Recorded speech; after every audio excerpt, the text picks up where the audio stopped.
Hello everyone, আসসালামু আলাইকুম। কি অবস্থা সবার? আশা করছি সবাই অনেক ভালো আছে। আলহামদুলিল্লাহ আমিও ভালো আছি। আমি আনাসের আম্মু তোমাদের মাঝে নতুন আরো একটি কাজের ভিডিও নিয়ে চলে এসেছি। তো চলো দেখো, আমাদের এই বারান্দায় পেঁয়াজ রাখা হয়েছিল, আর দেখো পেঁয়াজের খোসাগুলো কিভাবে পড়ে আছে। আজকে আমরা পেঁয়াজ রোদে দিছিলাম, তো সেজন্য আর কি এই উপর থেকে পেঁয়াজগুলো নেওয়া হয়েছে, আর এই খোসাগুলো অমনি পড়ে আছে। তো ভাবলাম এই বারান্দাটা ঝাড় দেওয়া না যাক, আর তোমাদের সাথে একটু গল্পও করা যায়। তো এই তো দেখো, আমি টুকটুক করে পেঁয়াজের খোসাগুলোকে ঝাড় দিয়ে নিচে ফেলে দিচ্ছিলাম, আর উঠোনটাকে এই সরি বারান্দাটাকে এবার আমি একদম ক্লিন করে নিব।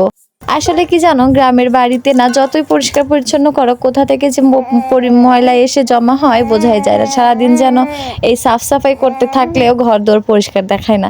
তো যাই হোক, ছোট বাচ্চাকে নিয়ে আমি যতটা পারি চেষ্টা করি পরিষ্কার রাখার।